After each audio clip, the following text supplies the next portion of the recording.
என்ன வீடியோ பார்க்க போகிறோம் அப்படின்னா, சினை ஆடுகளுக்கு தடுப்பூசி, குடற்புழு நீக்க மருந்து, லிவர் டானிக் கொடுக்கலாமா அப்படிங்கிறது தான் பார்க்க போகிறோம். வீடியோக்குள்ளே போகிறதுக்கு முன்னாடி மறக்காமல் சேனலை சப்ஸ்கிரைப் பண்ணிக்கோங்க. 5000 சப்ஸ்கிரைபர் வந்தவொடனே கிவ்அவே உண்டு. யார் ரெகுலராக வந்து கமெண்ட் பண்ணுறீங்களோ அவங்களுக்கானது இந்த கிவ்அவே. ஓகேங்களா? மறக்காமல் வீடியோக்கு கீழே லைக் பண்ணிடுங்க. ஆடு வளர்ப்பில் லாபம் கிடைக்க வேணும்னா சினை ஆடுகள் வந்து சரியாக பராமரிப்பு வந்து ரொம்ப முக்கியம். ஒரு சினை ஆட்டின் ஆரோக்கியமான குட்டிகளை வந்து குட்டிகளையும் நல்ல பால் உற்பத்தியும் கொடுக்கக்கூடியது. ஆனால் பல ஆடு வளர்ப்பாளர்களுக்கு ஒரு சந்தேகம் இருக்குது. என்னென்னா, சினை ஆடுகளுக்கு வந்து தடுப்பூசி போடலாமா, குடற்புழு நீக்க மருந்து கொடுக்கலாமா, லிவர் டானிக் கொடுத்தா ஏதாவது பிரச்சனை வருமா? இந்த கேள்விக்கான சரியான விளக்கத்தை இந்த வீடியோவில் வந்து பார்க்கலாம். ஃபஸ்ட்டு, சினை ஆடுகளுக்கு வந்து தடுப்பூசி போடலாமா அப்படின்னு கேட்டால் பதில் வந்து ஆமாம், போடலாம். ஆனால் சரியான நேரத்திலும் கால்நடை மருத்துவரோட ஆலோசனையுடன் தான் போடணும். ஓகேங்களா? தடுப்பூசி போடுவதன் மூலம் ஆட்டுக்கு வந்து நோய் எதிர்ப்பு சக்தி வந்து உருவாகுது. அந்த நோய் எதிர்ப்பு சக்தி முதல் பால் இருக்கும் பார்த்தீங்களா, கொலஸ்ட்ரால் மூலம் குட்டிகளுக்கு வந்து கிடைக்கும். அதனால் என்னென்னா, நம்ம கால்நடை மருத்துவரோட அவர் பரிந்துரைக்க அந்த தடுப்பூசி அட்டவணையை பின்பற்றுவது வந்து ரொம்ப ரொம்ப நல்லது. தடுப்பூசி போடும் நாளில் வந்து ஆட்டுக்கு வந்து காய்ச்சல், உடற்சோர்வு இல்லைன்னா வேறு ஏதாவது நோய் இருந்துச்சுன்னா முதல்ல அதுக்கான சிகிச்சை என்ன அப்படின்னு சொல்லிட்டு அதை கொடுத்துட்டு அதுக்கு பின்னாடி தான் நம்ம தடுப்பூசி வந்து போடணும். குடற்புழு மருந்து கொடுக்கலாமா அப்படின்னு கேட்டால், சினை ஆடுகளுக்கு வந்து குடற்புழு தொல்லை இருந்தால் சத்து முழுமையாக உடலுக்கு கிடைக்காது.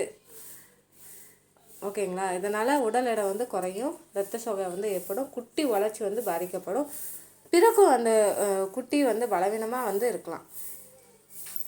அதாவது பாதுகாப்பான குடற்புழு நீக்க மருந்துகளை சரியான அளவில் இதையும் மருத்துவரோட ஆலோசனையோடு கொடுக்கணும். அனைத்து குடற்புழு மருந்துகளும் வந்து எல்லா சினை காலங்களிலும் பொருத்தமானவை வந்து கிடையாது. அதனால் நம்மளாம் வாங்கி மருந்து கொடுக்கறத விட மருத்துவரோட ஆலோசனைப்படி நம்ம கேட்டு நடக்கிறதா நல்லது. லிவர் டானிக் கொடுக்கலாமா? லிவர் வந்து உடலோட முக்கிய உறுப்புன்னு கூட சொல்லலாம். தீவனத்தில் உள்ள சத்துக்களை வந்து உடலுக்கு வந்து பயன்படுத்துவது வந்து இந்த லிவர் தான்.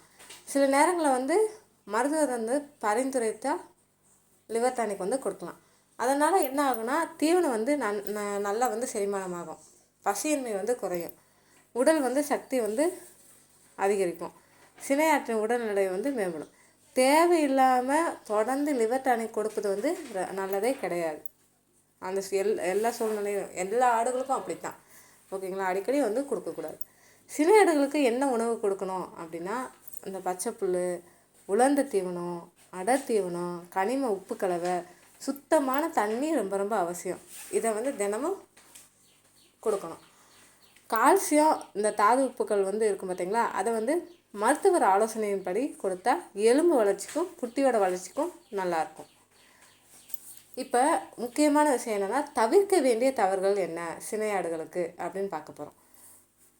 மருத்துவரோட ஆலோசனை இல்லாமல் மருந்து கொடுக்கக்கூடாது.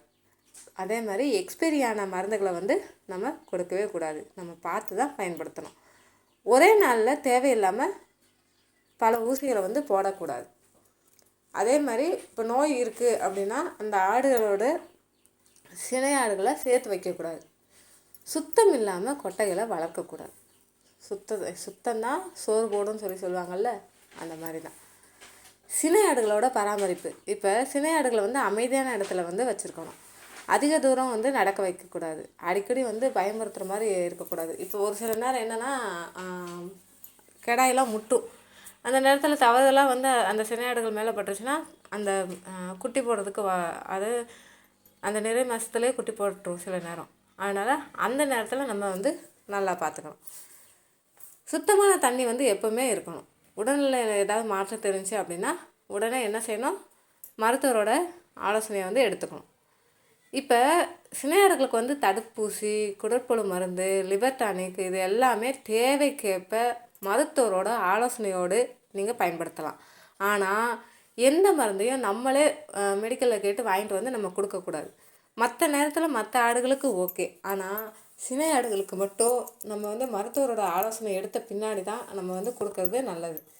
ஏன்னா வந்து இப்போ வீட்டிலையே பாருங்கள், இப்போ உங்கள் வீட்டில் வந்து உங்கள் பிள்ளைங்கள் வந்து மாசமாக இருக்காங்க அப்படின்னு சொல்லிட்டு நீங்கள் வச்சுக்கோங்களேன்.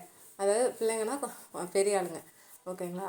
அவங்க வந்து என்னென்னா மருத்துவரோட ஆலோசனைப்படி தான் அவங்ககிட்ட வந்து டானிக்கோ மருந்தோ எல்லாமே வாங்கிட்டு வந்து கொடுப்பாங்க. அதே மாதிரி தான் ஆடுகளும் நம்மளை மாதிரி தான். என்ன, நம்மளால் வாய் பேச முடியும், அதால் வாய் பேச முடியாது. அதுதான் வித்தியாசம். 5 அறிவு 7 அறிவு 6 அறிவுன்னு சொல்லி 5 அறிவு 6 அறிவுன்னு சொல்லி சொல்கிறாங்க. ஆனால் இப்போ எல்லாருக்குமே ஒரே அறிவாக தான் இருக்குது. என்ன பேசுகிறாங்க, அது பேசலை, அவ்வளோதான் வித்தியாசம். சரியான பராமரிப்பு செஞ்சால் ஆரோக்கியமான குட்டிகள் வந்து பிறக்கும். இறப்பு விகிதம் வந்து குறையும். பண்ணையோட லாபமும் அதிகரிக்கும். அதனால் முக்கியமாக இந்த தடுப்பூசி, லிவர் டானிக்கு, அதே மாதிரி குடற்புழு நீக்க மருந்து, இதெல்லாம் வந்து மருத்துவரோட ஆலோசனை எடுத்துக்கிட்டு நீங்கள் வந்து ஒரு பராமரிப்போடு சேர்த்து கொடுத்தீங்கன்னா ரொம்ப ரொம்ப நல்லது. அதுக்காக நீங்கள் வந்து அடிக்கடி தடுப்பூசி போடுறது, அதே மாதிரி இந்த மருந்தெல்லாம் வந்து நீங்களே வந்து வாங்கிட்டு போய் கொடுக்குறது. அதுக்கு சளி பிடிச்சிருச்சு நம்ம ஒரு மருந்து கொடுப்போம். அதே மாதிரி வயிறு வந்து ஒரு மாதிரி செரிமானம் ஆகாமல் இருக்குது, அதுக்கு ஒரு ஏதாவது டானிக் கொடுப்போம். அப்படிலாம் நீங்கள் கொடுக்கக்கூடாது. மருத்துவரோட அந்த நேரத்தில் சினையாடுகளுக்கு வந்து நீங்கள் மருத்துவரோட ஆலோசனை வந்து எடுத்துக்கிறது நல்லது. அனுபவம் வாய்ந்தவங்களாக இருந்தால் அவங்களுக்கு இதெல்லாம் கொடுக்கணும், இதெல்லாம் கொடுக்கக்கூடாதுன்னு சொல்லிட்டு தெரியும். எங்கள் வீட்டிலலாம் வந்து அவங்களே வந்து சினையாடுகளுக்கு வந்து இதெல்லாம் கொடுக்கக்கூடாது அப்படின்னு சொல்லிட்டு அவங்களுக்கு தெரியும். அதனால் வந்து நீங்கள் அதெல்லாம் பார்த்துட்டு அதுக்கப்புறம் தான் நீங்கள் வந்து கொடுக்கணும், ஓகேங்களா? இதனால் வந்து நல்ல ஆரோக்கியமான குட்டிகள் வந்து பிறக்கும். அதே மாதிரி இறப்பு விகிதமும் கம்மியாக இருக்கும். அதனால் நம்மளுக்கு குட்டிகளோட லாபம், அந்த லாபங்கிறது தான் நம்ம எதிர்கால லாபம்னு கூட சொல்லலாம், ஓகேங்களா?